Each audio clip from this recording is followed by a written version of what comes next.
Bizə həmin reaksiyadan üçüncü sualda nə deyir?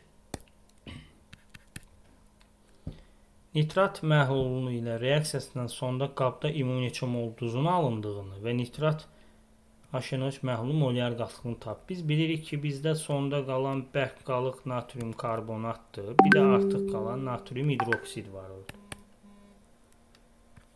Natrium karbonatla nitrat turşusunun reaksiyasından bilirik ki, natrium nitrat alınır, karbon qazı alınır, bir də su alınır.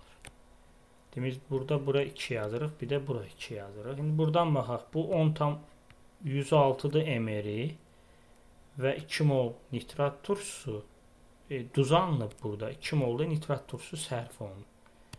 Biz əvvəlki sualda hesabladıq, 10,6 qram natrium karbonatı alınmışdı.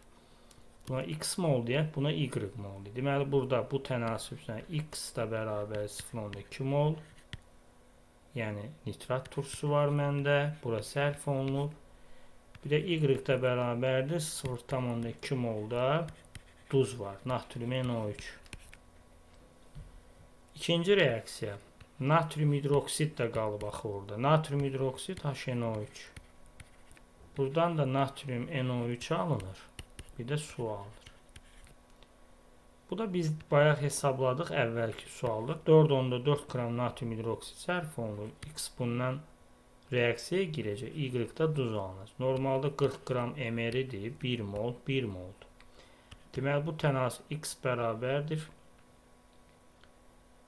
0,11 mol HNO3 burada olacaq. Y da bərabərdir 0,11 mol natrium NO3 duz. Deməli, birinci sualda nə deyir bizə? Duzun mol sayını. Burada nə qədər idi duz? 0,2 mol. Natrium nitratdır duz. Çünki nitrat turşusu tam sərf.